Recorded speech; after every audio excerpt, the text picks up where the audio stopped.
In today's video, I'll teach you how to log in Komoot account. First of all, launch open Komoot application. You can see over here Komoot application has been opened. Initially, you'll be led to this kind of interface. You'll be able to find three options over here. Continue with Google, continue with Facebook, continue with email.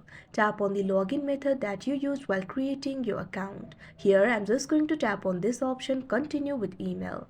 Now once you do that, you'll have to enter your email address. Simply enter your email address over here. After you do that, tap on the next option that you can see on the screen. Now what you have to do is enter the password.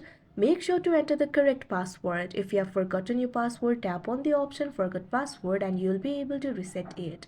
Now after you enter the credentials, tap on the login option that you can see on the screen. Now wait for a while. Now you can see over here, you'll easily be logged into your account. So that is how you log in Komoot account. I hope you found this video helpful. Thank you for watching.